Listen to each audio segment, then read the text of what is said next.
After The Raven, Vincent's next film debuted in theaters in March of 1963, another film based on a work of classic literature, Diary of a Madman.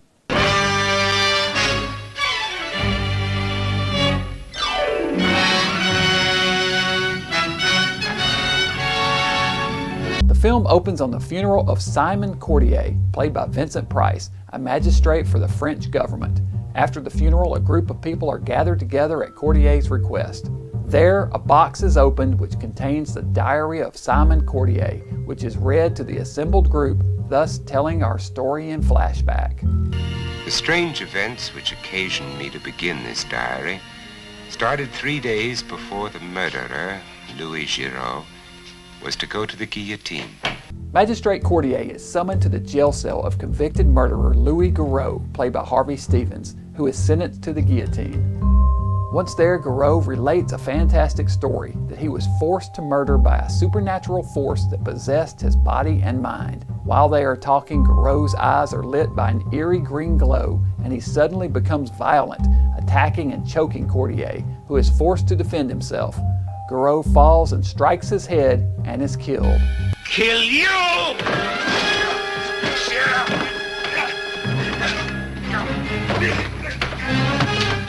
Days later, a series of strange events begin to occur to Cordier, and he is later visited by a supernatural being, a disembodied entity that informs him that since it was robbed of Louis Giraud's body and mind, it will instead have Cordier's. The magistrate at first thinks he is going insane, but is forced to believe when the entity possesses him and forces him to crush his beloved pet parakeet to death.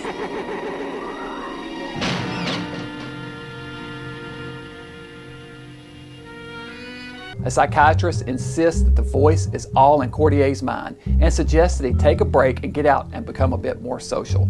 He also suggests that Cordier take up his old hobby of sculpting to take his mind off things. On the way home that afternoon, Cordier stops to admire a painting in a shop window and meets a beautiful young woman there named Odette Malot, played by Nancy Kovac, who it turns out was the model for the painting. Upon learning that he is an artist, she suggests that he hire her as a model, which he readily agrees to. The next few weeks are a happy time for the magistrate as he works on the sculpture and gets to know Odette better.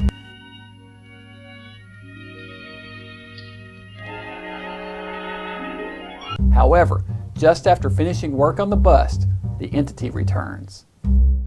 The entity informs him that it is a member of a race of beings known as the Horla, a creature from another plane of existence that's able to enter our plane through acts of evil. It taunts him, informing him that Odette isn't the lovely, innocent being that he has grown so fond of. It changes the features of the sculpture to look wicked, telling him that that is her true nature.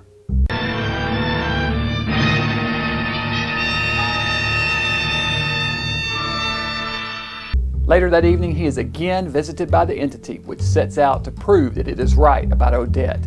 It instructs him to purchase the painting of her. Cordier does purchase the painting and begins seeing her over the following weeks, eventually falling in love and asking her to marry him. However, it turns out she is already married to painter Paul Duclos, played by Chris Warfield, the artist of the portrait he had initially admired. The Horla was correct in its assessment of Odette, it turns out, as she is a vain and opportunistic gold digger. Maybe I should feel sorry for him. You'll bleed him dry, take every cent he's got, and meanwhile be looking for another man with even more money. Yes. Yes, that's exactly what I'll do. Are you satisfied? Yes, I'm satisfied that I'm a fool and that he's a bigger one. Cordier, realizing that the Horla will never leave him in peace, rushes home to pack, intent on moving away to his summer home in Switzerland with Odette. Before he can finish packing, the Horla once again confronts him, and in retaliation for his escape attempt, possesses him, ordering him to murder Odette. He goes to her apartment in the dead of night with a large butcher's knife and finishes her.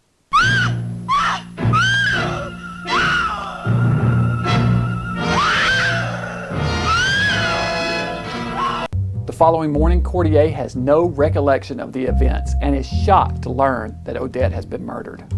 He finds a trail of blood leading up his stairs to his attic studio, and there finds a gruesome discovery under the sculpture of Odette. No.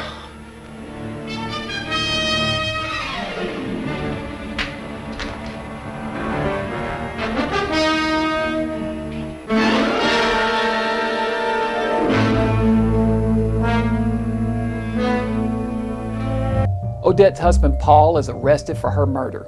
Cordier realizes he can't let an innocent man die and that the Horla will never let him rest in peace. He writes all the details down in his diary before devising a desperate plan for confronting and destroying the Horla once and for all. Diary of a Madman is based loosely on the 1887 story The Horla by French writer Guy De Maupassant. Most viewers today will most likely not be familiar with the name. However, he was quite influential in his time. About the story The Horla, writer H.P. Lovecraft said, "This tense narrative is perhaps without peer in its particular department." Diary was directed by Reginald Le Borg, a prolific director also remembered for such films as The Mummy's Ghost, The Black Sleep, and Voodoo Woman. Le Borg originally had a much more menacing sound in mind for the voice of the Horla in this film, but producer Edward Small insisted that it keep it undistorted. Small is the same producer who insisted that Corman's Tower of London be shot in black and white. The film looks bigger than its budget, thanks in large part to set designer Daniel Howler, the same designer for the Corman Poe films. However, this film was nowhere near as successful at the box office as the Corman pictures. It's interesting how many times Price played an artist or art lover in his films, something that Price no doubt took great pride in. In this film, he does a fantastic job as a tormented courtier, and the nod to House of Wax was particularly fun. Next up, the first of Price's Italian film pictures would hit America, the swashbuckling adventure film Rage of the Buccaneers. Forgive me.